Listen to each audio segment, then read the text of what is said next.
Praise the Lord. നമ്മൾ കഴിഞ്ഞ ആഴ്ച റോമാലേഖനം 1-ാം അധ്യായത്തിന്റെ 1-2 വാക്യങ്ങളായിരുന്നു ചിന്തിച്ചത്.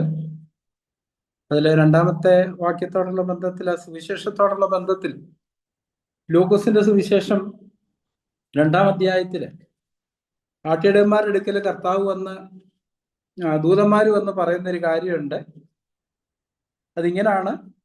ലൂക്കോസിന്റെ സുവിശേഷം 2-ാം അധ്യായം 10-ാം വാക്യം: ദൂതൻ അവരോട് ഭയപ്പെടേണ്ട, സർവ്വജനത്തിനും ഉണ്ടാവാനുള്ള മഹാസന്തോഷം ഞാൻ നിങ്ങളോട് സുവിശേഷിക്കുന്നു. ഈ കർത്താവിന്റെ വരവിനോടുള്ള ബന്ധത്തിൽ, സുവിശേഷത്തോടുള്ള ബന്ധത്തിൽ സർവ്വജനത്തിനും ഉണ്ടാകാനുള്ള മഹാസന്തോഷം എന്നാണ് നമ്മളിവിടെ വായിക്കുന്നത്. അപ്പം നമുക്ക് ആ ഒരു സന്തോഷം അനുഭവിക്കാൻ കഴിയുന്നുണ്ടോ എന്ന് നാം നമ്മെ തന്നെ ശോധന ചെയ്യേണ്ട ഒരു ആവശ്യമുണ്ട്. ഈ സുവിശേഷത്തിന്റെ യഥാർത്ഥത്തിലുള്ള സുവിശേഷത്തെ നമ്മൾ അറിയുകയും വിശ്വസിക്കുകയും ചെയ്യുമ്പോൾ അത് നമുക്ക് പറഞ്ഞറിയിക്കാനാവാത്ത മഹാസന്തോഷം നൽകുന്ന ഒരു കാര്യമാണ്. തുടർന്ന് 3-ാം വാക്യത്തിലേക്ക് വരുമ്പോൾ അവിടെ 2 പദങ്ങൾ വളരെ പ്രധാനപ്പെട്ടതാണ്. നമ്മളിങ്ങനെ വായിക്കുന്ന: പൗലോസ് റോമയിൽ ദൈവത്തിന് പ്രിയരും വിളിക്കപ്പെട്ട വിശുദ്ധന്മാരുമായി എല്ലാവർക്കും എഴുതുന്നത്. നമുക്കറിയാം, നമ്മൾ സ്കൂളുകളിലൊക്കെ ചേർക്കുമ്പോൾ ആദ്യത്തെ ക്ലാസ്സുകളിൽ അടിസ്ഥാനപരമായിട്ട് നമ്മൾ പഠിക്കേണ്ട ചില കാര്യങ്ങളുണ്ട്. അക്ഷരമാല 1, 2 എന്നൊക്കെ പറഞ്ഞതുപോലെ ഈ 2 കാര്യങ്ങൾ നമ്മുടെ ക്രിസ്തീയത്തിന്റെ അടിസ്ഥാനമായിട്ട് നമ്മൾ അറിയുകയും വിശ്വസിക്കുകയും നമ്മുടെ ഹൃദയങ്ങൾ ഉറപ്പിക്കുകയും ചെയ്യേണ്ട ഒരു കാര്യമാണ്. അതിൽ ആദ്യത്തെ പദപ്രയോഗം ഇതാണ്: ദൈവത്തിന് പ്രിയർ. നമ്മൾക്ക് എങ്ങനെയാ നമ്മുടെ ചിന്തകളിലും ദൈവമായുള്ള നമ്മുടെ ബന്ധത്തിലും ഈ ഒരു കാര്യത്തെക്കുറിച്ചുള്ള നമുക്കൊരു ആന്തരിക ബോധ്യമുണ്ടോ? ഞാൻ ദൈവത്തിന് പ്രിയനാണ്, അല്ലെങ്കിൽ പ്രിയയാണ്. ഈ ഒരു അടിസ്ഥാനം നമ്മൾ ഉറപ്പിച്ചിടേണ്ട ആവശ്യമുണ്ട്. ഇല്ലെങ്കിൽ നമുക്ക് തെറ്റിപ്പോകും.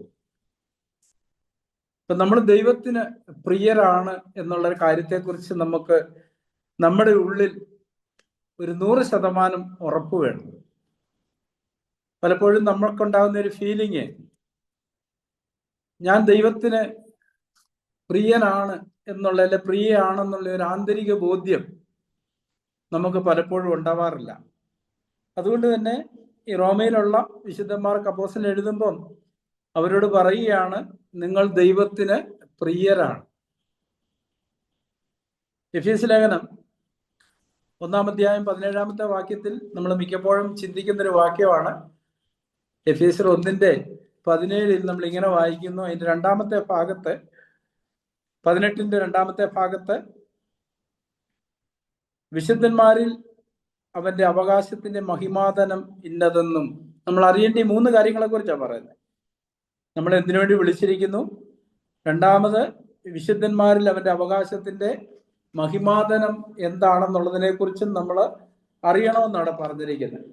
നമ്മൾ ലിവിങ് ബൈബിളില് എഫേസ്യ ലേഖനം 1-ന്റെ ആ 18-ാമത്തെ വാക്യം ഇങ്ങനെ രേഖപ്പെടുത്തിയിരിക്കുന്നത്: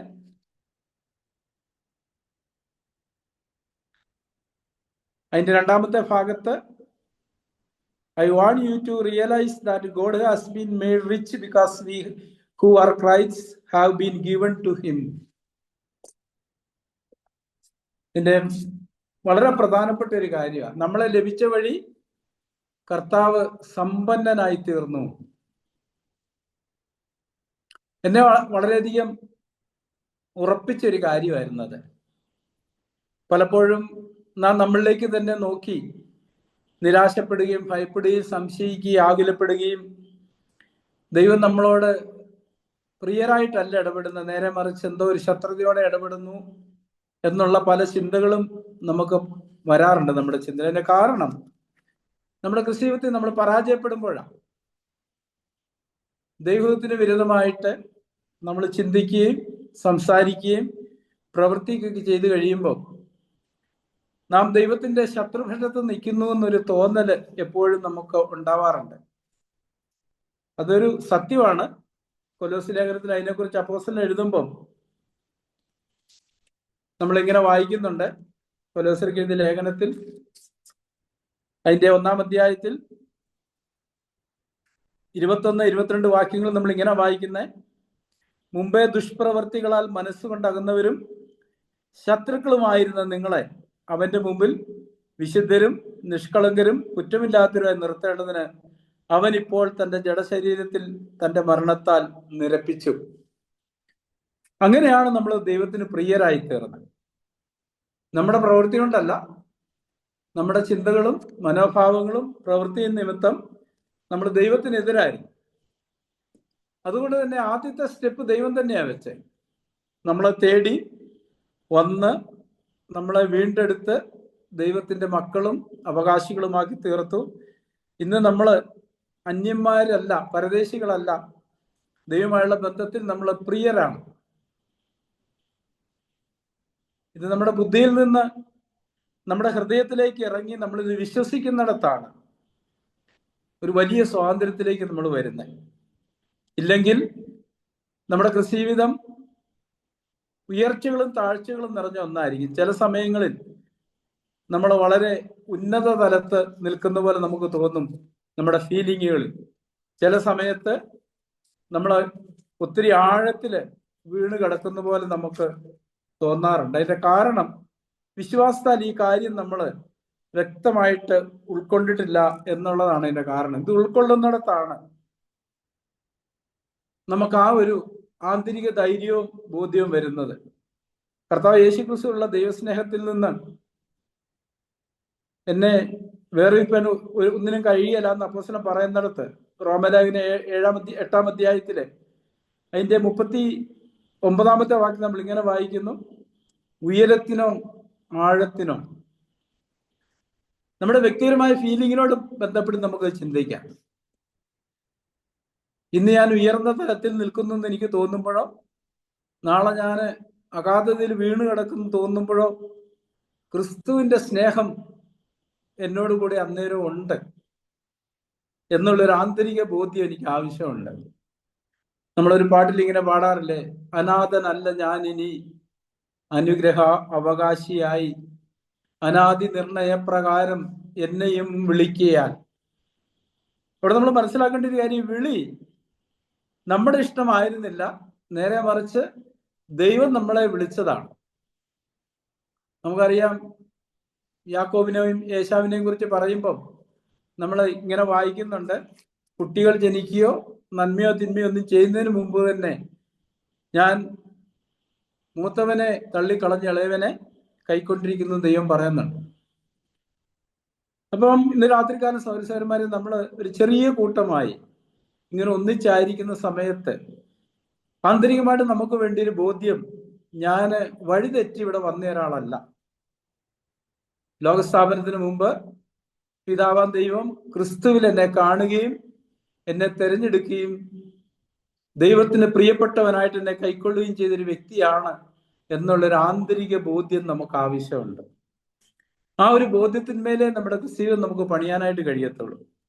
ഇല്ലേ നമ്മളെന്നും ഒരു അനാഥനെ പോലെ ഭയത്തിനും ഭീരുത്വത്തിനും അടിമയായി നിരാശയിൽ നമ്മൾ ജീവിക്കേണ്ടി വരും. ഇവിടെ വളരെ വ്യക്തമായിട്ട് അപ്പോസ്തലൻ പറയുന്ന റോമയിൽ ദൈവത്തിന് പ്രിയരും. ഈ രാത്രി നമുക്ക് ഒരു ബോധ്യം വേണം. ഒരിക്കലും നമ്മളത് മറക്കാൻ പാടില്ല.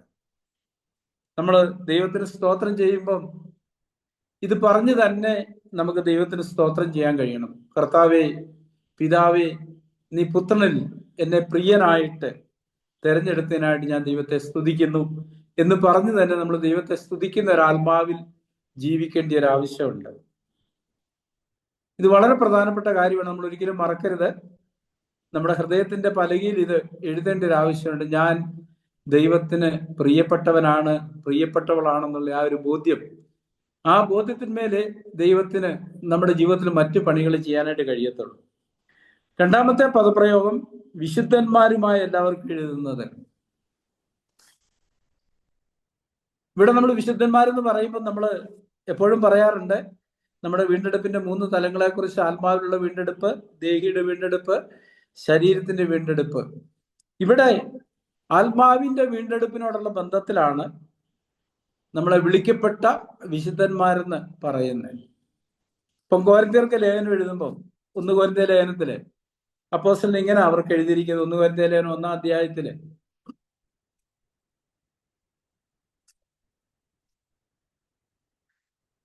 അതിന്റെ 2-ാമത്തെ വാക്യത്തിൽ, കൊരിന്ത്യയിലുള്ള ദൈവസഭയ്ക്ക് ക്രിസ്തുയേശുവിൽ വിശദീകരിക്കപ്പെട്ടവരും അവിടെയും ഇവിടെയും എവിടെയും നമ്മുടെ കർത്താവ് യേശുവിന്റെ നാമത്തെ വിളിച്ചപേക്ഷിക്കുന്ന എവരോടും കൂടെ വിളിക്കപ്പെട്ട വിശുദ്ധന്മാരായവർക്ക് തന്നെ എഴുതുന്നത്.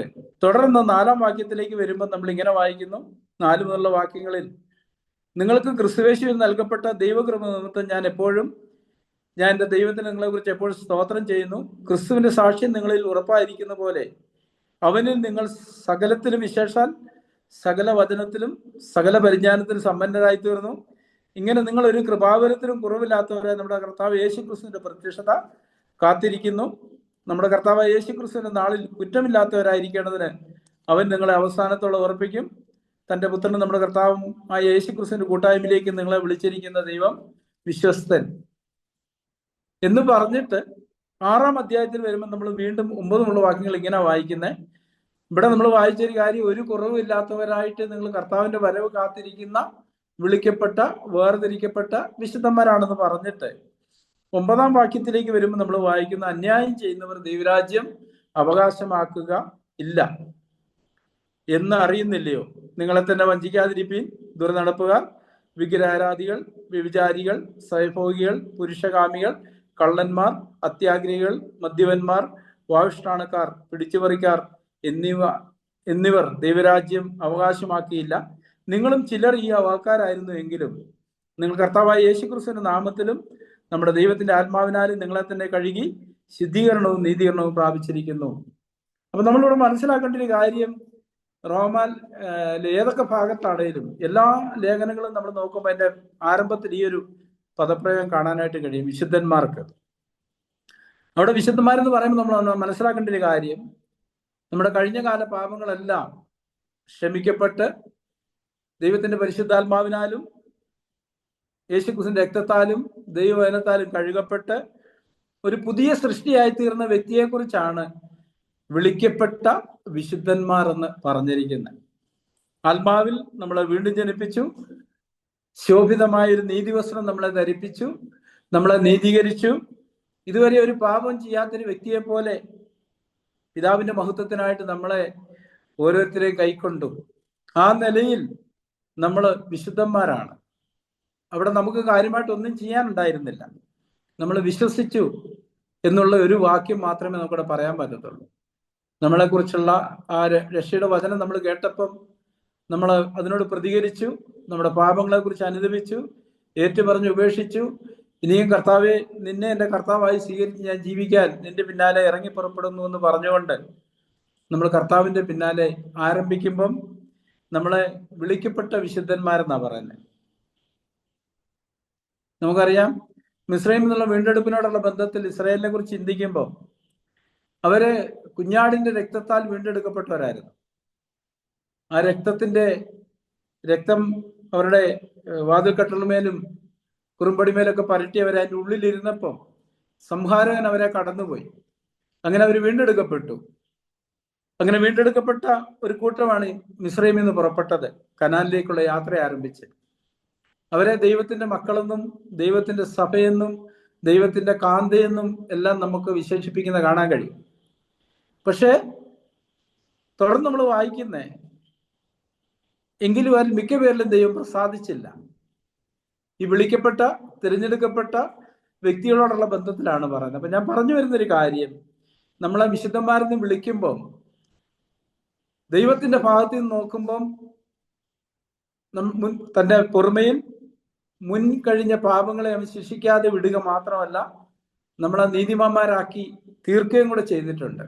അങ്ങനെ നമ്മൾ ദൈവത്തിന്റെ സന്നിധിയിൽ ആയിരിക്കുമ്പം നമ്മൾ നീതിമാന്മാരാണെന്നുള്ള കാര്യമാണ് സത്യം. പക്ഷെ അതൊരു ആരംഭമാണ്, കുഞ്ഞു ജനിക്കുന്ന പോലാണ്. 1 കൊരിന്ത്യർക്ക് എഴുതുമ്പം 2 കൊരിന്ത്യർ ലേഖനം 7-ാം അധ്യായത്തിലെ അപ്പോസ്തലൻ പൗലോസ് അവർക്ക് എഴുതുമ്പം അതിന്റെ 15-ാമത്തെ വാക്യത്തിൽ 2 കൊരിന്ത്യർ 7:15 നമ്മൾ ഇങ്ങനെ വായിക്കുന്നു, അവനെ ഭയത്തോടും വിറയലോടും കൂടെ കൈക്കൊണ്ടതിൽ നിങ്ങളെല്ലാവരും കാണിച്ച അനുസരണം അവൻ ഓർക്കുമ്പോൾ നിങ്ങളോടുള്ള അവന്റെ അനുരാഗം അത്യന്തം വർദ്ധിക്കുന്നു. നമ്മൾ റോമാലേഖനത്തിൽ തന്നെ തുടർന്ന് വരുമ്പം അതിന്റെ 1:6 വാക്യം നമ്മൾ ഇങ്ങനെ വായിക്കുന്നുണ്ട്: ഞങ്ങൾ അവന്റെ നാമത്തിനായി സകല ജാതിയുടെ ഇടയിൽ വിശ്വാസത്തിന് അനുസരണം വരുത്തേണ്ടതിന് കൃപയും അപ്പോസ്തലത്വവും പ്രാപിച്ചത്. അപ്പം വീണ്ടും ജനിക്കപ്പെട്ട ഒരു വ്യക്തിയോടുള്ള ബന്ധത്തിൽ, അവന്റെ മുന്നോട്ടുള്ള യാത്രയിൽ അവന് വിശ്വാസത്തിലാണ് ആരംഭിക്കുന്നത്. ഇവിടെ ഒരു പദപ്രയോഗം കൂടെ കൂടി വരുന്നുണ്ട്: വിശ്വാസത്തിന് അനുസരണം വരുത്തുക. അപ്പൊ നമ്മുടെ ജീവിതത്തിൽ ദൈവം നമ്മളെ പ്രിയരായിട്ട് തിരഞ്ഞെടുത്ത് നമ്മളെ വിശുദ്ധന്മാരായിട്ട് പ്രഖ്യാപിച്ച് വിശുദ്ധന്മാരെന്ന് എണ്ണി, അപ്പൊ നമ്മളെ അങ്ങനെ ദൈവം വിളിച്ചിരിക്കുമ്പോൾ അതിന്റെ ഉദ്ദേശം എഫീസ് ലേഖനം 1 നമ്മൾ വായിക്കുന്നുണ്ട്. എന്തിനു വേണ്ടിയിട്ടാണ് നമ്മളെ തെരഞ്ഞെടുത്തതെന്നുള്ളതിനെ കുറിച്ച് എഫീസർ 1 4 വാക്യത്തിൽ നമ്മൾ വായിക്കുമ്പോൾ ഇങ്ങനെ വായിക്കുന്നത്. എഫീസർ ലേഖനം 1 അതിന്റെ 4 വാക്യത്തില്: നാം തന്റെ സന്നിധിയിൽ വിശുദ്ധരും നിഷ്കളങ്കരും ആകേണ്ടതിന് അവൻ ലോകസ്ഥാപനത്തിന് മുമ്പേ നമ്മെ അവനിൽ തിരഞ്ഞെടുക്കുകയും. എൻ്റെ 1 വാക്യം എഫീസിലെ 1:1 നമ്മളിങ്ങനെ വായിക്കുന്ന: ഈ വേഷത്താൽ ക്രിസ്തുയേശുവിന്റെ അപ്പോസ്തലനായ പൗലോസ് എഫെസോസിലുള്ള വിശുദ്ധന്മാർ എന്ന് പറഞ്ഞിട്ട് വീണ്ടും 4 വരുമ്പം നാം തന്റെ സന്നിധിയിൽ വിശുദ്ധരും നിഷ്കളങ്കരും ആകേണ്ടതിനാണ്. ഇതാ നമ്മൾ പറയുന്നത്. അവിടെ വിശുദ്ധന്മാരെന്ന് വിളിക്കുമ്പം ആത്മാവിൽ വീണ്ടും ജനനം പ്രാപിച്ച, പാപത്തിന്റെ ശിക്ഷയിൽ നിന്ന് വിടുവിക്കപ്പെട്ട ഒരു കൂട്ടത്തെ നോക്കിയിട്ടാണ്, ആ അർത്ഥത്തിലാണ് വിശുദ്ധന്മാരെന്ന് വിളിക്കുന്നത്.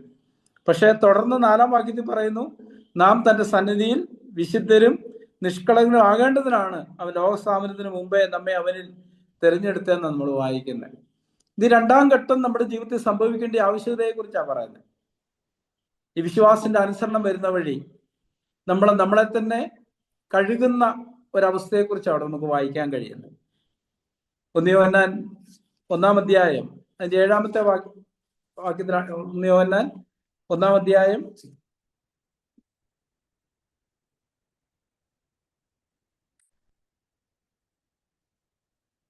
അതിന്റെ 3 വാക്യം, 2 വാക്യമാണ് 1 യോഹന്നാൻ 2:3. അവന്റെ കൽപ്പനകളെ പ്രമാണിക്കുന്നുവെങ്കിൽ നാം അവനെ അറിഞ്ഞിരിക്കുന്നെന്ന് അതിനാൽ അറിയുന്നു. അവനെ അറിഞ്ഞിരിക്കുന്നെന്ന് പറയുകയും അവന്റെ കൽപ്പനകളെ പ്രമാണിക്കാതിരിക്കുകയും ചെയ്യുന്നവൻ കള്ളനാകുന്നു, സത്യം അവനില്ല. എന്നാൽ ആരെങ്കിലും അവന്റെ വചനം പ്രമാണിക്കുന്നുവെങ്കിൽ അവൻ ദൈവസ്നേഹം വാസ്തവമായി തികഞ്ഞിരിക്കുന്നു. നാം അവനിൽ ഇരിക്കുന്നു എന്ന് ഇതിനാൽ നമുക്കറിയാം. അവൻ വസിക്കുന്നു എന്ന് പറയുന്നവൻ അവൻ നടന്നതുപോലെ നടക്കേണ്ടതാകുന്നു. 2 3 മുതൽ 6 വരെയുള്ള വാക്യങ്ങളാണ്. വിശ്വാസത്തിന്റെ അനുസരണത്തിലേക്ക് വരുമ്പോഴാണ് നമ്മൾ കർത്താവ് നടന്നതുപോലെ നടക്കാൻ തുടങ്ങുന്നത്. വെളിപ്പാട് പുസ്തകം 17 കാന്തിക്ക് ലഭിച്ചിരിക്കുന്ന ഒരു വസ്ത്രത്തെക്കുറിച്ച് പറയുന്നുണ്ട്. വെളിപ്പാട് പുസ്തകം 19 അതിന്റെ 7-8 വാക്യങ്ങളാണ്: നാം സന്തോഷിച്ചുല്ലസിച്ച് അവന് മഹത്വം കൊടുക്കുക. കുഞ്ഞാന്റെ കല്യാണം വന്നുവല്ലോ, അവന്റെ കാന്തയും തന്നെത്താൻ ഒരുക്കിയിരിക്കുന്നു. അവൾക്ക് ശുദ്ധവും ശുഭ്രവുമായ വിശേഷ വസ്ത്രം ധരിപ്പാൻ കൃപ ലഭിച്ചിരിക്കുന്നു. ആ വിശേഷ വസ്ത്രം വിശുദ്ധന്മാരുടെ നീതി പ്രവൃത്തികൾ തന്നെ. ഒന്നാമത് ദൈവം നമ്മളെ നീതീകരിക്കുമ്പം നമ്മുടെ ഒരു പ്രവൃത്തിയില്ല, സൗജന്യമായിട്ടാണ് നമ്മളെ നീതീകരിച്ച് വിശുദ്ധന്മാരായിട്ട് പ്രഖ്യാപിക്കുന്നത്. പക്ഷെ അതിനുശേഷം നമുക്ക് ലഭിക്കുന്ന വസ്ത്രത്തെക്കുറിച്ച് ഇവിടെ പറയുമ്പം അത് വിശുദ്ധന്മാരുടെ നീതി പ്രവൃത്തികൾ തന്നെ. അതിനെക്കുറിച്ചാണ് 1 യോഹന്നാൻ 3:3 പറഞ്ഞിരിക്കുന്നത്: അവനിൽ പ്രത്യാശയുള്ളവനെല്ലാം അവൻ നിർമ്മലനായിരിക്കുന്ന പോലെ തന്നെത്താൻ നിർമ്മലീകരിക്കുന്നു. അപ്പൊ നമ്മുടെ ജീവിതത്തിൽ നാം മനസ്സിലാക്കേണ്ട ഒരു കാര്യം, ഈ ഒരു സത്യം നമ്മുടെ ഹൃദയങ്ങളുടെ ആഴങ്ങളിൽ പതിയേണ്ട ഒരു ആവശ്യമുണ്ട്. നമ്മെ വിശുദ്ധരെന്ന് വിളിക്കുമ്പം ദൈവത്തിന്റെ ഭാഗത്ത് നിന്ന് നമ്മളെ കാണുമ്പം ഇപ്പോൾ ജനിച്ച ഒരു ശിശുവിനെ പോലെയാ കാണുന്നത്. നമുക്കറിയാം, അതുകൊണ്ട് കർത്താവ് പറഞ്ഞ നിങ്ങൾ തിരിഞ്ഞ് ശിശുക്കളെ പോലെ ആകുന്നില്ലെങ്കിൽ സ്വർഗരാജ്യത്തിൽ കടപ്പാൻ കഴിയത്തില്ല. പക്ഷെ തുടർന്ന് നമ്മുടെ വളർച്ചയുടെ പാതകളിൽ നമ്മൾ അനുസരണത്തിന്റെ വഴിയിൽ നടക്കുന്ന വഴിയാണ് ഈ പറഞ്ഞ ശുദ്ധീകരണം നമ്മളിൽ നടക്കുന്നത്. അതിനു വേണ്ടിയിട്ടാണ് നമുക്ക് ദൈവത്തിന്റെ വചനം നൽകിയിരിക്കുന്നത്. നമുക്കറിയാം, ദൈവം ഇസ്രായേലിന് കൽപ്പന കൊടുക്കുമ്പോൾ അവരോട് പറഞ്ഞൊരു കാര്യമുണ്ട്: നിങ്ങൾ മിസ്രൈമിലെ നടപ്പ് പോലെ നടക്കരുത്, കനാനിലെ നടപ്പ് പോലെ നടക്കരുത്. മിസ്രൈമിൽ ജാതികൾ നടന്ന ഒരു നടപ്പുണ്ടായിരുന്നു, കനാനിലും ജാതികൾ ഉണ്ടായിരുന്നു, അവിടുത്തെ ജാതികൾ നടക്കുന്ന ഒരു നടപ്പുണ്ടായിരുന്നു. പക്ഷെ എന്നിട്ട് പറയുന്നു, നിങ്ങൾ എൻ്റെ ചട്ടങ്ങളും വിധികളും പ്രമാണിച്ച് നടക്കണം. അപ്പൊ നമ്മളെ വീണ്ടും ജനിപ്പിച്ച് ദൈവത്തിൽ പ്രിയരായി വിശുദ്ധരായി തിരഞ്ഞെടുത്തതിന്റെ ഉദ്ദേശം നമ്മൾ നമ്മുടെ പിതാവിന്റെ സ്വഭാവം പ്രകടിപ്പിക്കുക എന്നുള്ളതാണ്. അതുകൊണ്ടാണ് 2 Corinthians 5:17 പറഞ്ഞ ഒരു ക്രിസ്തുവിലാണ് പുതിയ സൃഷ്ടിയാ, പഴയതെല്ലാം കഴിഞ്ഞുപോയി. ആ പഴയതിൽ നമ്മുടെ ചിന്താഗതികളുണ്ട്, മനോഭാവങ്ങളുണ്ട്, ഇഷ്ടാനിഷ്ടങ്ങളുണ്ട്, കാഴ്ചപ്പാടുകൾ, സ്വയമായ കാഴ്ചപ്പാടുകളും ദർശനങ്ങളും എല്ലാം ഉണ്ട്. അതെല്ലാം ഉപേക്ഷിക്കുന്ന ഒരു വ്യക്തിയാണ് പുതിയ സൃഷ്ടിയായി തീരുന്നത്. ഈ പുതിയ സൃഷ്ടി ജീവിക്കുന്നത് 1 Petrus 2:2 പറഞ്ഞ പോലെയാ. വചനം എന്ന മായമില്ലാത്ത പാല് കുടിച്ചാണ് അവൻ വളരുന്നത്.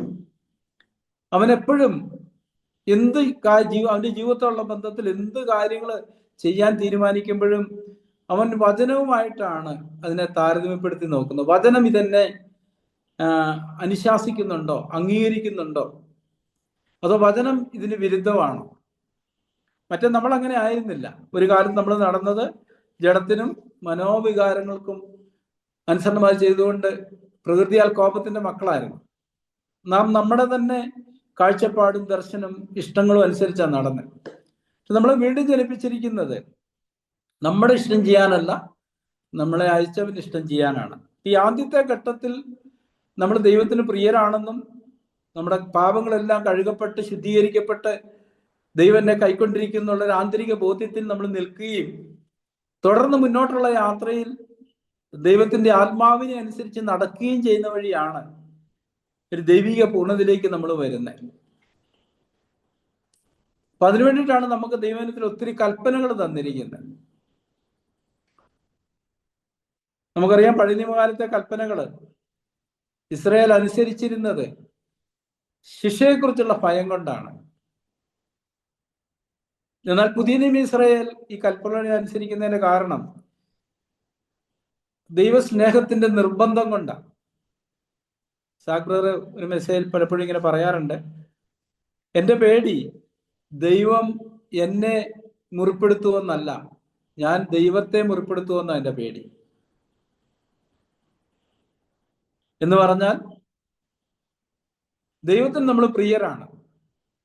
ദൈവം ഒരിക്കലും നമ്മളെ മുറിപ്പെടുത്താൻ ആഗ്രഹിക്കുന്നില്ല, കാരണം നമ്മൾ ദൈവത്തിന് പ്രിയരായതുകൊണ്ട്. പക്ഷെ നമ്മുടെ ഭാഗത്ത് നിന്ന് ദൈവത്തോടുള്ള പ്രതികരണങ്ങളിൽ നമ്മൾ ദൈവത്തെ മുറിപ്പെടുത്താൻ സാധ്യതയുണ്ടോ? സങ്കീർത്തനങ്ങളിൽ നമ്മൾ ഇങ്ങനെ ഒരു വാക്യം വായിക്കുന്നുണ്ടല്ലോ, വ്യസനത്തിനുള്ള മാർഗം എന്നിലുണ്ടോ എന്ന് നോക്കി ശാശ്വത മാർഗത്തിൽ എന്നെ നടത്തണമേ എന്ന് പറയുമ്പോൾ നിന്നെ വ്യസനിപ്പിക്കുന്ന എന്തെങ്കിലും എന്നിലുണ്ടോ എന്നുള്ളതായിരിക്കണം നമ്മളെ വേദനിപ്പിക്കുന്ന ഒരു കാര്യം. ദൈവം നമ്മളെ മുറിപ്പെടുത്തുമെന്നല്ല, ഞാൻ ദൈവത്തെ മുറിപ്പെടുത്തും. എങ്ങനെയാ? അല്ലെ, നമ്മളെ ഏറ്റവും അധികം സ്നേഹിച്ച കർത്താവിനെ അവന്റെ കൽപ്പനകൾക്ക് വിരുദ്ധമായിട്ട് നമ്മൾ നടക്കുമ്പോൾ, അല്ലെ നമ്മുടെ സ്വന്തം വഴികളിൽ നടക്കുമ്പോൾ നമ്മൾ മുറിപ്പെടുത്തുക ചെയ്യുന്നത്. കർത്താവിന്റെ ആ വേദന, ദൈവത്തിന്റെ പിതാവിന്റെ ആ വേദന നമ്മൾ പ്രവാചക പുസ്തകങ്ങളിൽ കാണുന്നുണ്ട്. ഞാൻ മക്കളെ പോറ്റി വളർത്തി, അവരെന്നോട് മത്സരിക്കുന്നു.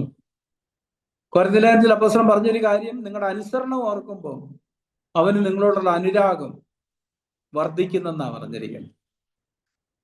അപ്പൊ നമ്മളെ വിളിച്ചിരിക്കുന്നത് അനുസരണക്കേണ്ട തലത്തിൽ നിന്ന് അനുസരണത്തിലേക്കാണ്. ഇരുട്ടിൽ നിന്ന് വെളിച്ചത്തിലേക്ക്, മരണത്തിൽ നിന്ന് ജീവനിലേക്ക് നമ്മളെ വിളിച്ചിരിക്കുന്നത്. ഒരു കാലം നമ്മൾ അനുസരണം കെട്ടവരും നാനാ മോഹങ്ങൾക്കും ഭോഗങ്ങൾക്കും അധീനരും തോന്നി പോലെ നടക്കുന്നവരുമായിരുന്നു. അവിടുന്ന് നമ്മളെ വീണ്ടെടുത്ത് ദൈവത്തിന് പ്രിയരും വിശുദ്ധരുമായിട്ട് ദൈവം തെരഞ്ഞെടുത്തിരിക്കുന്നത്. എന്തിനാണെന്ന് ചോദിച്ചാൽ, ഇനിയും നമ്മൾ ദൈവത്തെ പ്രസാദിപ്പിക്കുന്ന, സന്തോഷിപ്പിക്കുന്ന, ദൈവത്തിന്റെ ഹൃദയത്തിന് ആനന്ദം കൊടുക്കുന്ന ഒരു ജീവിതം നയിക്കാനായിട്ടാണ് നമ്മളെ തെരഞ്ഞെടുത്തിരിക്കുന്നത്. അപ്പൊ നമ്മളെ നയിക്കുന്ന മോട്ടീവ്, ലക്ഷ്യങ്ങൾ എന്താണെന്നുള്ളത് നമ്മെ തന്നെ ശോധന ചെയ്യണം. അവിടെ അപ്പോസ്തലൻ ലേഖനം എഴുതുമ്പോൾ അതിന്റെ 2-ാമത്തെ വാക്യത്തില് തന്നെ കുറിച്ച് തന്നെ പറയുന്നത്, സുവിശേഷത്തിനായി വിളിച്ച് അപ്പോസ്തലൻ യേശുക്രിസ്തുവിന്റെ ദാസനുമായ പൗലോസ് എന്ന്. ദാസൻ എന്ന് പറഞ്ഞാൽ അവിടെ കൊടുത്തിരിക്കുന്ന ഒരു കാര്യം അടിമ എന്നുള്ള നിലയിലാണ്. നമുക്കറിയാം പണ്ട് കാലഘട്ടത്തിൽ ഉണ്ടായിരുന്ന ഒരു സമ്പ്രദായമായിരുന്നു അടിമത്ത സമ്പ്രദായം. മനുഷ്യനെ വിലയ്ക്ക് മേടിക്കായിരുന്നു. നമ്മളൊരു മൃഗങ്ങളെ മേടിക്കുന്നത് പോലെ ഒരു മനുഷ്യനെ വിലയ്ക്ക് മേടിച്ചിട്ട് ഒരു മൃഗത്തെ പോലെ അവനെ നമുക്ക് ഉപയോഗിക്കാൻ കഴിയുമായിരുന്നു. ഒരു മൃഗത്തെ നമ്മൾ എങ്ങനെ അതിനോട് ഇടപെടുന്നോ ആ നിലയിൽ ആ ദാസന് സ്വന്തമായൊരു ഇഷ്ടമില്ല, യജമാനന്റെ ഇഷ്ടം മാത്രമേ ഉള്ളൂ. ഒരു വീട്ടിലുള്ളൊരു ദാസനെ സംബന്ധിച്ചിടത്തോളം അവൻ വിവാഹം ചെയ്യണോ വേണ്ടയോ തീരുമാനിക്കുന്നത് പോലെ യജമാനാണ്. അവന്റെ എല്ലാ കാര്യങ്ങളുടെയും തീരുമാനം യജമാനന്റെ കയ്യിലാണ്. ആ ദാസന്, ആ അടിമയ്ക്ക് സ്വന്തമായിട്ട് ഒരു ഇഷ്ടവും ഇല്ല, ഒരു തീരുമാനവും ഇല്ല, ഒരാഗ്രഹങ്ങളും ഇല്ല. ഇവിടെ ആ ഒരു പദപ്രയോഗം അപ്പോസ്തലൻ ഉപയോഗിച്ചിരിക്കുന്നത്. നമ്മളൊരു പാട്ടിൽ ഇങ്ങനെ പാടാറുണ്ടല്ലോ, അവൻ അടിമ അനുഭവിക്കും സ്വാതന്ത്ര്യം പോലെ വേറൊരു സ്വാതന്ത്ര്യം ഇല്ല എന്ന് പറയുമ്പോൾ ഇവിടെ നമുക്ക് കാണാൻ കഴിയുന്നൊരു കാര്യം, നാം നമുക്ക് വേണ്ടി തന്നെ മരിച്ചു. നമ്മുടെ ഇഷ്ടങ്ങൾക്കും അഭിപ്രായങ്ങൾക്കും ആഗ്രഹങ്ങൾക്കും ലക്ഷ്യങ്ങൾക്കും ഉദ്ദേശങ്ങളെല്ലാം മരിച്ചതിന് ശേഷം നാം നമ്മെ തന്നെ കർത്താവിന് കൊടുത്തിരിക്കുക. അതുകൊണ്ട് തന്നെ എല്ലാ സമയത്തും നമ്മൾ ദൈവത്തിന്റെ ഇഷ്ടം തിരിച്ചറിഞ്ഞുകൊണ്ടിരുന്നാൽ മാത്രമേ ദൈവത്തെ പ്രസാദിപ്പിക്കുന്ന, ദൈവത്തെ വേദനിപ്പിക്കാത്ത ഒരു ജീവിതം നയിക്കാനായിട്ട് കഴിയത്തുള്ളൂ. ഇപ്പൊ നമ്മൾ അങ്ങനെ ആയിട്ടല്ല നമ്മളെ തിരഞ്ഞെടുത്തത്. ദൈവം തന്റെ കരുണയില്, കൃപയില്, തന്റെ മുൻനിർണയ പ്രകാരം നമ്മളെ വീണ്ടെടുക്കുകയും സൗജന്യമായിട്ട് നമ്മളെ നീതിയിരിക്കും ആണ് ചെയ്തത്. പക്ഷെ അവിടെ അങ്ങനെ നമ്മളെ വീണ്ടെടുത്തപ്പോൾ ദൈവത്തിന് നമ്മളെ കുറിച്ച് ഒരു ആഗ്രഹമുണ്ട്. എഫെസ്യർ 1:17 അതാ ആദ്യം പറഞ്ഞിരിക്കുന്നത്, അവന്റെ വിളിയാലുള്ള ആശ. അപ്പം എന്നെ ദൈവം തെരഞ്ഞെടുത്തതിന് ശേഷം ഞാൻ എപ്പോഴും ദൈവം എന്നെ എന്തിനാണ് വിളിച്ചിരിക്കുന്നത് എന്നുള്ളതിനെ കുറിച്ചുള്ള ഒരു ആന്തരികമായ അറിവിൽ വേണം നടക്കാൻ. നമ്മളൊരു പാട്ടിൽ ഇങ്ങനെ പാടാറുണ്ടല്ലോ, ഉന്നത വിളി കേട്ട് വന്നവരെ അതിനറിവാൽ ഓടിടുവീൻ. അപ്പൊ അങ്ങനെ ആ വിളിയെക്കുറിച്ചുള്ളൊരു ബോധ്യം, അറിവ് എനിക്ക് വേണമെന്നുണ്ടെങ്കിൽ ഞാൻ എൻ്റെ മനസ്സ് പുതുക്കി രൂപാന്തരപ്പെട്ടുകൊണ്ടേയിരിക്കണം. ആ ഒരു തലത്തിലാണ് എൻ്റെ ദേഹിയുടെ വീണ്ടെടുപ്പ് നടക്കുന്നത്, അല്ലെ പാപത്തിന്റെ ശക്തിയിൽ നിന്ന് ഞാൻ രക്ഷിക്കപ്പെടുന്നത്. സഹോദരന്മാരെ, അതുകൊണ്ട് ഈ ഒരു വ്യത്യാസം നമ്മൾ തിരിച്ചറിയണം. ദൈവം നമ്മളെ തെരഞ്ഞെടുത്തിരിക്കുന്നത് ദൈവത്തിന് പ്രിയരായിട്ടാണ്. ദൈവം നമ്മളെ കഴുകി ശുദ്ധീകരിച്ച് വിശുദ്ധന്മാരായിട്ട് പ്രഖ്യാപിച്ചിരിക്കുകയാണ് ചെയ്യുന്നത്. കഴിഞ്ഞ കാലമെല്ലാം ദൈവം മായിച്ചു കളഞ്ഞു. ഞാൻ അവരുടെ അകൃത്യങ്ങളെ സമുദ്രത്തിന്റെ ആഴത്തിൽ ഇട്ട് കളയും, ഇനി ഞാൻ അവരുടെ അകൃത്യങ്ങളെ ഓർക്കയില്ല എന്ന് എബ്രാഹിം നമ്മൾ വായിക്കുന്നുണ്ട്. എന്ന് പറഞ്ഞാൽ ദൈവം നമ്മളെ നോക്കുമ്പോൾ നമ്മുടെ കഴിഞ്ഞ കാലം മുഴുവൻ മായ്ക്കപ്പെട്ട ഒരു വ്യക്തിയായിട്ടാണ് കാണുന്നത്. നമ്മളൊന്നും എഴുതിയിട്ടല്ല, അവിടെ ശൂന്യമാണ്. ഒരു പുതിയ തുടക്കമാണ് നമ്മൾ ദൈവം ഇടുന്നത്. ആ പുതിയ തുടക്കത്തിന്റെ വഴിയിൽ നമ്മൾ നടക്കുമ്പോഴാണ് ഈ കർത്താവിന്റെ സ്വരൂപത്തോട് നമ്മൾ അനുരൂപപ്പെടുന്നത്. നമ്മൾ അനുസരണം ഉള്ളവരും നല്ലവരുമായിട്ടൊന്നും അല്ല നമ്മളെ തെരഞ്ഞെടുത്തത്. നാം എല്ലാം അനുസരണം കെട്ടവരായിരുന്നു. അവിടുന്ന് ദൈവം നമ്മളെ തെരഞ്ഞെടുത്തപ്പോൾ ദൈവത്തിന് നമ്മളെ കുറിച്ചൊരു ഉദ്ദേശമുണ്ട്. നമ്മുടെ ക്രിസ്തീയത്തിന്റെ വഴിയിൽ നമ്മൾ മുമ്പോട്ട് നടക്കുമ്പോൾ ഓരോ ദിവസവും മനസ്സ് പുതുക്കി രൂപാന്തരപ്പെടുന്ന വഴിയാണ് ആ ഇഷ്ടം അറിയുന്നത്. റോമർ 12:1-2 വാക്യം നമ്മൾ ഇങ്ങനെ വായിക്കുന്ന, സഹോദരന്മാരെ, ഞാൻ ദൈവത്തിന്റെ മനസ്സിൽ ഓർപ്പിച്ച് നിങ്ങളെ പ്രബോധിപ്പിക്കുന്നത്, നിങ്ങൾ ബുദ്ധിയുള്ള ആരാധനയായി നിങ്ങളുടെ ശരീരങ്ങളെ, അവയവങ്ങളെ ജീവനും വിശുദ്ധിയും ദൈവത്തിന് പ്രസാദമുള്ള യാഗമായി സമർപ്പിപ്പീൻ. ഇവിടെ പൗലോസ് അപ്പോസ്തലൻ ഈ റോമാലേഖനം എഴുതുമ്പോൾ ഇങ്ങനെയുള്ള കാര്യങ്ങൾ ഒരു അടിസ്ഥാനം ഇട്ടാണ് എഴുതിയിരിക്കുന്നത്. 1-ാമത്തെ അധ്യായത്തില് ജാതികള്, സകല മനുഷ്യരും, ജാതികളെല്ലാം പാപികളാണെന്നാണ് തെളിയിക്കുന്നത്. അപ്പൊ നമ്മുടെ ക്രിസ്ത്യ ജീവിതത്തിന്റെ ആരംഭത്തിൽ നമുക്ക് നമ്മളെക്കുറിച്ച് തന്നെ അല്ലെ നമ്മൾ ഗ്രഹിക്കേണ്ട ഒരു പ്രധാനപ്പെട്ട ഒരു കാര്യം, എന്നിൽ ഒരു നന്മയില്ല, ഞാനൊരു മഹാപാപിയാണ്, മറ്റുള്ളവരിൽ നിന്നൊന്നും എനിക്കൊരു വ്യത്യാസവും ഇല്ല, ഞാനാണ് ഏറ്റവും വലിയ പാപി എന്നുള്ളൊരു ബോധ്യം എൻ്റെ ഉള്ളിൽ വന്നാലേ ദൈവത്തിന് തൻ്റെ ആ പുതുക്കത്തിന്റെ പ്രവൃത്തി, അല്ലെ പുതിയ മനുഷ്യന്റെ പ്രവൃത്തി എൻ്റെ ജീവിതത്തിൽ ചെയ്യാൻ പറ്റത്തുള്ളൂ. നമ്മളൊക്കെ അഭിമുഖീകരിക്കുന്ന ഒരു കാര്യം, മറ്റുള്ളവരെ നോക്കിയിട്ട് പുറമേ നമ്മൾ പറഞ്ഞില്ലെങ്കിലും ഞാൻ അവരെക്കാളൊക്കെ അല്പം കൂടെ മെച്ചമാണെന്നുള്ളൊരു ചിന്ത നമ്മുടെ എല്ലാ ഉള്ളിലുണ്ട്. കുടുംബജീവിതത്തിൽ ഭാര്യ ഭർത്താക്കന്മാർ തമ്മിൽ അങ്ങനത്തെ ഒരു ചിന്തയുണ്ട്. മക്കൾ മാതാപിതാക്കളെ നോക്കിയിട്ട് അവർ ചിന്തിക്കാറുണ്ട്, ഈ അപ്പനേക്കാൾ അമ്മയേക്കാളൊക്കെ കുറെ കൂടെ മെച്ചം ഞാനാണ്. ഇങ്ങനത്തെ ഒരു താരതമ്യം നമ്മുടെ എല്ലാ ജീവിതത്തിൽ നമുക്ക് കാണാൻ കഴിയും. അങ്ങനെയുള്ളൊരു വ്യക്തിയുടെ ജീവിതത്തിൽ കാര്യമായിട്ടൊന്നും ദൈവത്തിന് ചെയ്യാൻ കഴിയത്തില്ല. അപ്പൊ നമ്മുടെ തെരഞ്ഞെടുപ്പിനോടുള്ള ബന്ധത്തിൽ 1 കൊരിന്ത്യർ ലേഖനത്തിൽ നമ്മൾ ഇങ്ങനെ വായിക്കുന്നു. 1 കൊരിന്ത്യർ ലേഖനം 1-ാം അധ്യായത്തിലെ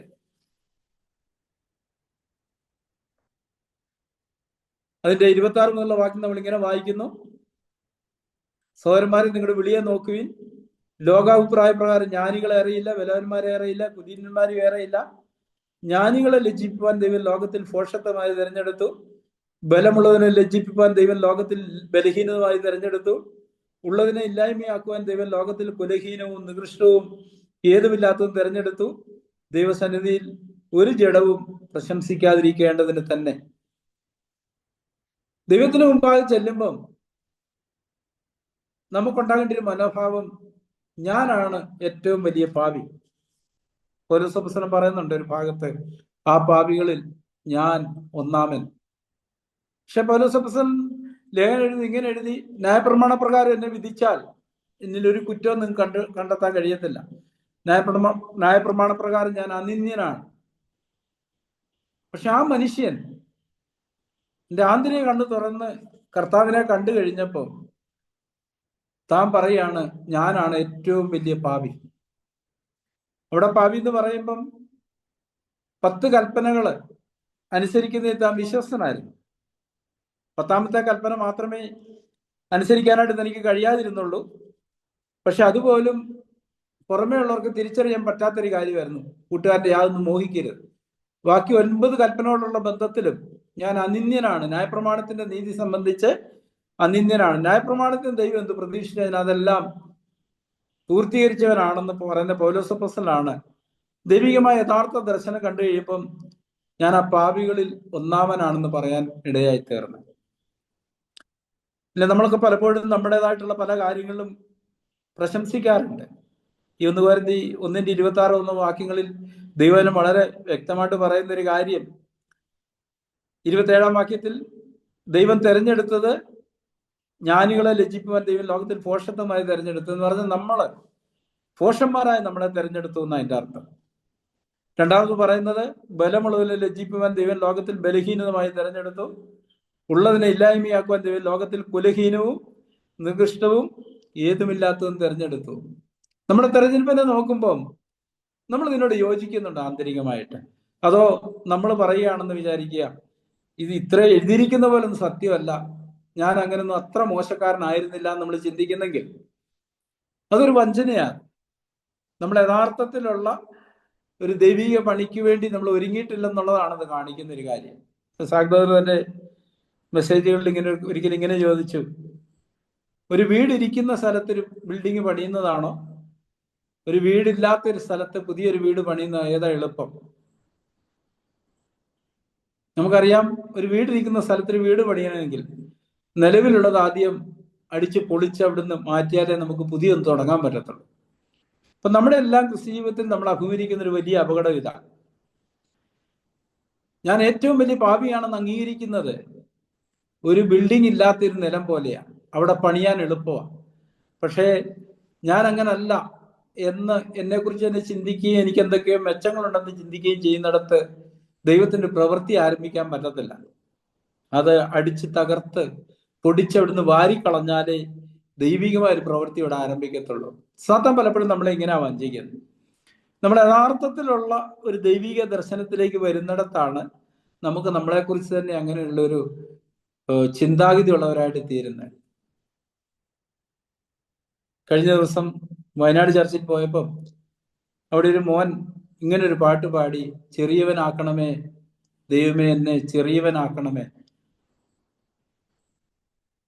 അത് ദൈവം ചെറിയവരോട് കൂടെയാ, ദരിദ്രന്മാരോട് കൂടെയാ.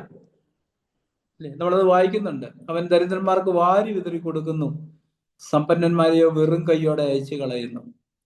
അപ്പൊ നമ്മൾ നമ്മളിലേക്ക് തന്നെ നോക്കി പല കാര്യങ്ങളിലും ഞാൻ സമ്പന്നനാണെന്ന് ചിന്തിക്കുന്നിടത്ത്, മറ്റുള്ളവരെക്കാൾ മെച്ചമാണെന്ന് ചിന്തിക്കുന്നിടത്ത് ഒരു യഥാർത്ഥ സുവിശേഷത്തിന്റെ പ്രവൃത്തി നമ്മുടെ ജീവിതത്തിൽ നടക്കുക അസാധ്യമാണ്.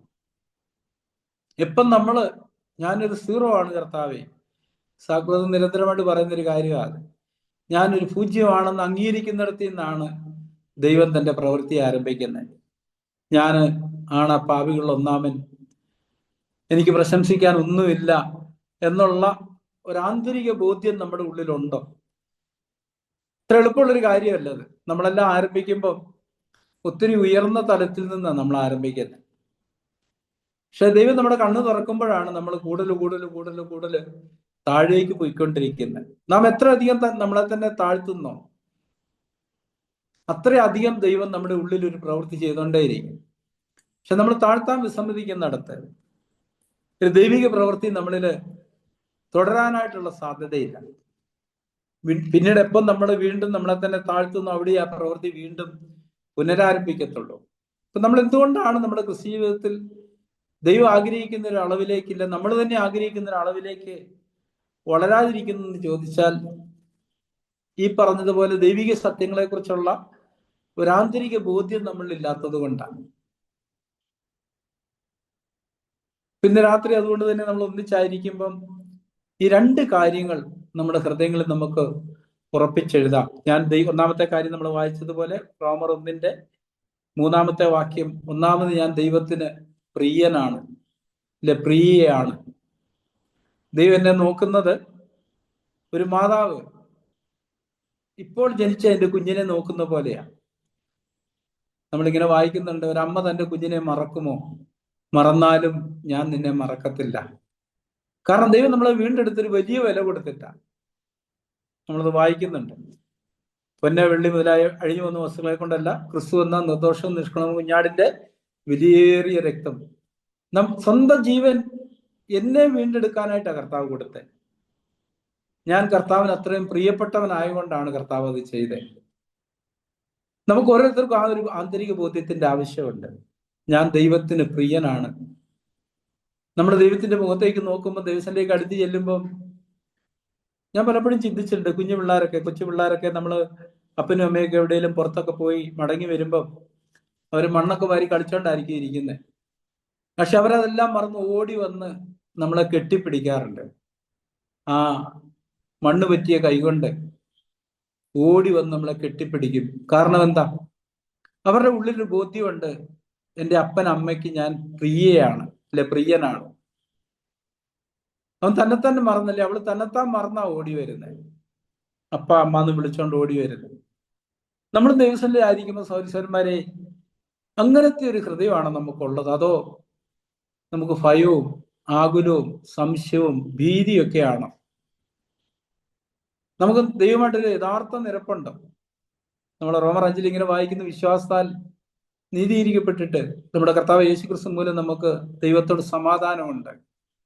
ദൈവമായുള്ള ബന്ധത്തിൽ, ഒരു സമാധാന ബന്ധത്തിലാണ് നമ്മൾ ജീവിക്കുന്നത്. സാത്താൻ എപ്പോഴും നമ്മളിൽ നിന്ന് കവർന്നു കളയുന്നത്, നമ്മുടെ കണ്ണിന് മുമ്പിൽ മറച്ചു വെക്കുന്ന ഒരു കാര്യം, നമ്മൾ ദൈവത്തിന് വളരെ പ്രിയപ്പെട്ടവരും വിലയേറിയവരുമാണെന്നുള്ള സത്യമാണ് സാത്താൻ മറച്ചു വെക്കുന്നത്. അതുകൊണ്ട് എഫെസ്യർ 1 ഞാനത് വായിച്ചത് ലിവിങ് ബൈബിളില്, നിങ്ങളെ ലഭിച്ചത് വഴി ദൈവം എങ്ങനെ സമ്പന്നനായെന്നും നിങ്ങൾ അറിയേണ്ടതിന് ഞാൻ നിങ്ങൾക്ക് വേണ്ടി പ്രാർത്ഥിക്കുന്നു. ഒരു കുഞ്ഞമ്മയുടെ കരങ്ങളില് സ്വസ്ഥതയോടെ സുരക്ഷിതമായിട്ട് ഉറങ്ങാൻ കാരണം ആ അമ്മ തന്നെ സ്നേഹിക്കുന്നു എന്നുള്ള, ആ അമ്മയ്ക്ക് ഞാൻ പ്രിയപ്പെട്ടതാണെന്നുള്ള ആന്തരിക ബോധ്യത്തിൽ നിന്നാണ്. അങ്ങനെ അല്ലാത്ത ഒരു സാഹചര്യത്തിൽ ആ കുഞ്ഞെങ്കിൽ അത് ഉറങ്ങത്തില്ല, സ്വസ്ഥമായിട്ട് ഉറങ്ങത്തില്ല. ഇടയ്ക്കിടയ്ക്ക് ഞെട്ടി എഴുന്നേക്കുകയും കരയുകയും ഒക്കെ ചെയ്തുകൊണ്ടിരിക്കും. പക്ഷെ അമ്മയുടെ കരങ്ങളിലായിരിക്കുമ്പോൾ അത് പൂർണ്ണ സ്വസ്ഥതയോടെ ഉറങ്ങാറുണ്ട്. അതിന്റെ കാരണം ഇതാണ്, ഞാൻ എൻ്റെ അമ്മയ്ക്ക് പ്രിയയാണ് എന്നുള്ള ആന്തരിക ബോധ്യത്തിൽ നിന്നാണ്. അമ്മ എന്നെ സ്നേഹിക്കുന്നുണ്ട്, അമ്മ എന്നെ കൈവിടത്തില്ല എന്നുള്ള ആ ഒരു ആന്തരിക ബോധ്യത്തിൽ നിന്ന്. എന്ന് പറഞ്ഞതുപോലെ നമുക്ക് നമ്മുടെ പിതാവിനോടുള്ള ബന്ധത്തിൽ ഇങ്ങനത്തെ ഒരു ആന്തരിക ബോധ്യത്തിന്റെ ആവശ്യമാണ്. നമ്മൾ മീറ്റിങ്ങുകളിൽ, അല്ലെ നമ്മൾ ദൈവസന്നിധിയിൽ എവിടെ ആയിരിക്കുമ്പോഴും നമ്മൾ അബ്ബാ പിതാവെ എന്ന് വിളിച്ച് പിതാവിന്റെ മുഖത്തേക്ക് നോക്കുമ്പം ഈ ഒരു ധൈര്യത്തോടെ വേണം നമ്മൾ വിളിക്കാൻ.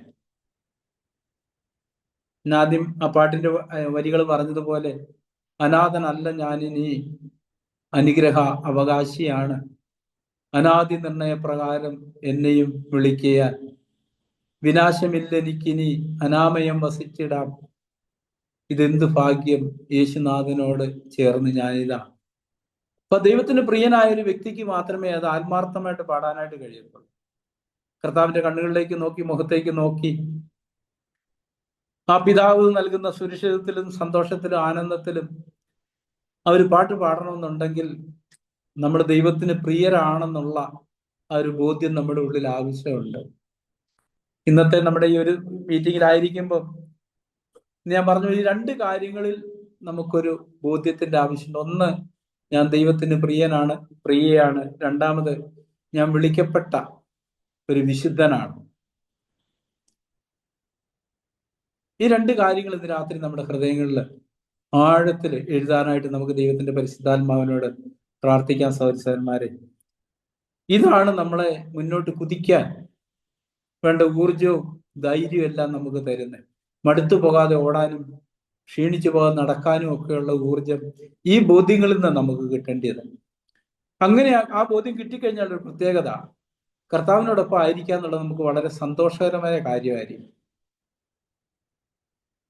കർത്താവിനോട് അടുത്തിരിക്കുന്നത്, കർത്താവിന്റെ വചനം വായിക്കുന്നത്, ധ്യാനിക്കുന്നത്, കർത്താവിൽ നിന്ന് കേൾക്കുന്നത്, കർത്താവിന് വേണ്ടി പാടുന്നതൊക്കെ നമുക്കൊരു ആനന്ദമുള്ള കാര്യമായിരിക്കും.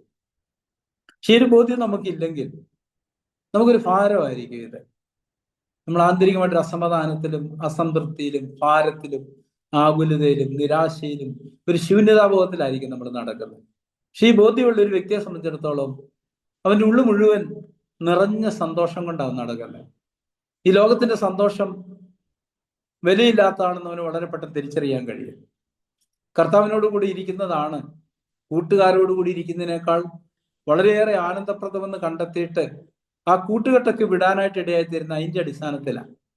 ഞാൻ ദൈവത്തിന് പ്രിയനാണെന്നുള്ള ബോധ്യത്തിൽ നിന്ന് കിട്ടുന്ന ആ സുരക്ഷിതത്വത്തിനും സന്തോഷത്തിലുമാണ് നമ്മുടെ യഥാർത്ഥത്തിൽ ഈ ക്രിസ്തീയത മുന്നോട്ട് കൊണ്ടുപോകേണ്ടത്.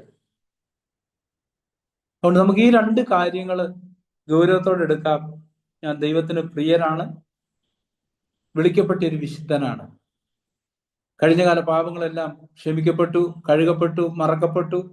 ഇനിയും ഞാനതിനെ ഓർക്കത്തില്ലെന്നാ പറയുന്നത്. നമുക്ക് ആ ഒരു ബോധ്യമുണ്ട്. നമ്മൾ തിരിഞ്ഞു നോക്കി കർത്താവ് ഓർക്കാത്ത കാര്യങ്ങൾ നമ്മൾ ഓർക്കുന്നുണ്ടോ? പുറകോട്ട് തിരിഞ്ഞു നോക്കുമ്പോൾ കർത്താവ് ഓർക്കാത്ത, കർത്താവ് മായ്ച്ചു കളഞ്ഞ പലതും ഇന്ന് നമ്മുടെ മനസ്സിൽ സജീവമായിട്ടുണ്ടോ? ഉണ്ടെങ്കിൽ ദൈവം കൊണ്ടിരുന്നതല്ല, സാത്താൻ കൊണ്ടിരുന്ന. നമ്മൾ അങ്ങനെ ആയിരിക്കാനല്ല ദൈവം ആഗ്രഹിക്കുന്നത്. അത് എത്ര വലിയ പാതകമായിക്കൊള്ളട്ടെ, അതെല്ലാം കർത്താവ് തന്റെ രക്തത്താൽ മായ്ച്ചു കളഞ്ഞ് കർത്താവിനെ അത് ഓർക്കുന്നില്ല. ഈ രണ്ട് കാര്യങ്ങൾ നമുക്ക് വളരെയേറെ ധൈര്യവും ഉറപ്പും പ്രത്യാശയും നൽകുന്നതാണ്. ഇതാണ് നമ്മളെ മുന്നോട്ട് കുതിക്കാനായിട്ട് സഹായിക്കുന്ന കാര്യങ്ങൾ. അതുകൊണ്ട് നമുക്ക് ഈ കാര്യങ്ങൾ നമ്മുടെ ഹൃദയത്തിൽ എഴുതാണ്ട് പരിശുദ്ധാത്മാവിനോട് ചോദിക്കാം. നമുക്ക് ഇതിനെക്കുറിച്ച് തുടർച്ചയായിട്ട് ഈ രണ്ട് കാര്യങ്ങൾ ചിന്തിച്ചുകൊണ്ടേയിരിക്കാം. ഒന്ന്, ഞാൻ ദൈവത്തിന് പ്രിയനാണ്.